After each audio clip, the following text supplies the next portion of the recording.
Al hablar de la evolución de la vida, hay dos cosas que para mucha gente pueden parecer como un misterio, y lo son, pero un misterio que presenta tal vez dificultades de orden filosófico y teológico. La primera pregunta que puede dar esta impresión es ¿cómo ocurre esa evolución? ¿Ocurre por azar? ¿O hay algún tipo de plan para que la vida vaya evolucionando? Y segundo, si toda esta evolución nos ha dado tantas formas distintas de vida, ¿basta también la evolución para explicar que exista el ser humano? A la primera pregunta yo quisiera contestar haciendo notar algo muy obvio. Volvamos a recordar cómo un pollito se construye a sí mismo. Un científico dirá que hay una programación a nivel microscópico, tan microscópico que en el núcleo de una célula, y la célula solo se ve al microscopio, hay una molécula que tiene 10.000 millones de átomos, y cada grupito de átomos es una instrucción. De alguna manera, allí está marcado todo el desarrollo de ese organismo. Pero está marcado de una forma tan misteriosa que si de una célula paso a 1 billón de células, todas ellas tienen exactamente la misma programación. Todas. Y sin embargo, una llega al momento que se convierte en una célula del corazón, y otra en una célula del sistema nervioso, y otra en una célula capaz de ver, y otra en una célula de un músculo, y otra en una célula del sistema digestivo.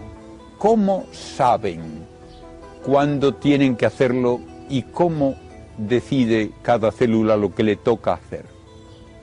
Estamos hablando de algo que es un verdadero misterio, porque lo importante en la vida no es sus componentes, sino cómo están estructurados.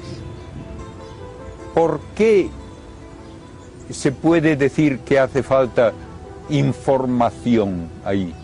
Porque si no, no ocurre nada que tenga sentido. Pensemos en un ordenador, una computadora. Acaba de salir de la fábrica. Tiene todos los miles de millones de transistores en montones de circuitos impresos. ¿Qué puede hacer? Nada.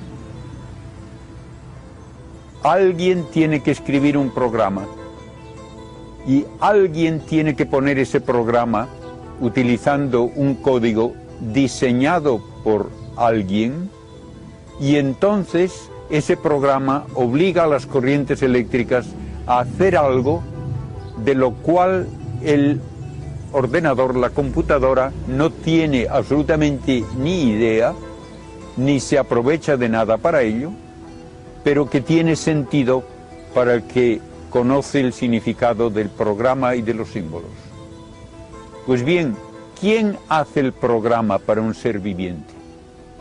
¿Quién pone el programa dentro de cada una de esas células para que se haga el organismo como debe hacerse? Decir que esto ocurre por azar es tan absurdo como decir que un ordenador va a tener el programa porque se lo hace él mismo por azar. Ah, no. El ordenador nunca se hace su programa. ¿Y qué es el azar al fin de todo? Pues no es nada. ¿Puede usted medir azar con un experimento de laboratorio? No. Deme usted 1 kilo de azar. Pues sí. El azar no es nada más que una palabra para disimular ignorancia. Es como cuando el papá le dice al niño, el sol brilla porque sí, porque es brillante. Eso no es una explicación.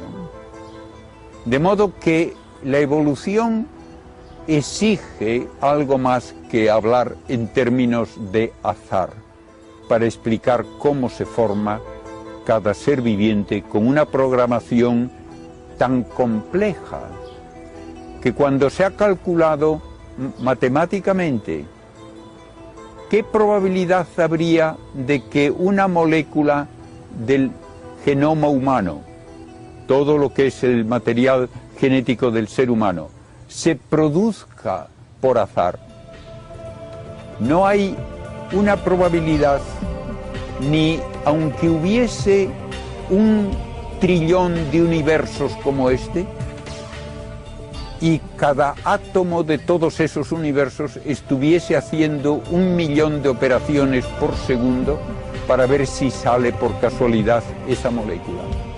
No hay posibilidad alguna de explicarlo.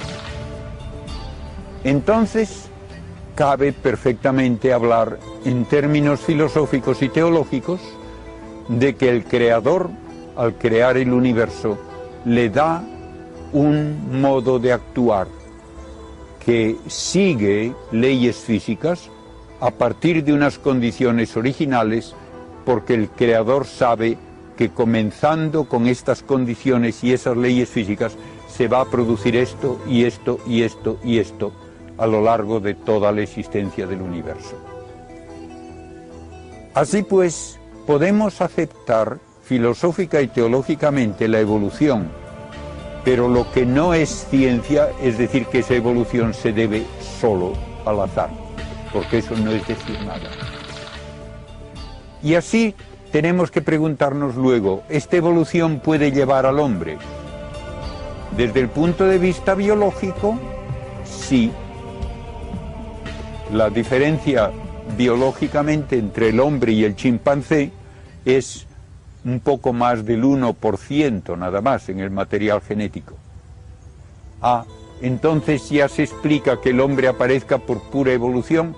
No, porque la evolución solamente puede producir o un nuevo órgano o una nueva manera de actuar fija. Una araña no cambia el estilo de la tela con la moda. Una abeja no calcula cómo ha de hacer el panal para que sea más bonito. Hacen las cosas de una manera automática, fija. El hombre, en cambio, tiene libertad, decide lo que quiere hacer y lo hace responsablemente y libremente. ¿Y se puede explicar el Quijote por puro azar? Pura tontería.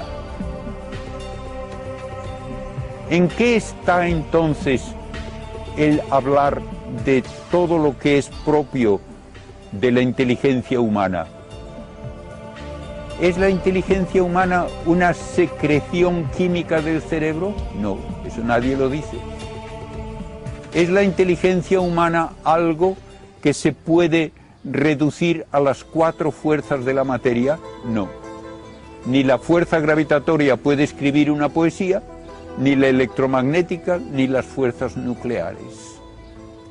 Entonces hay que admitir que en el ser humano hay algo que no puede provenir de la materia, que no puede ser efecto simplemente de una evolución material y que solo un espíritu puede explicar.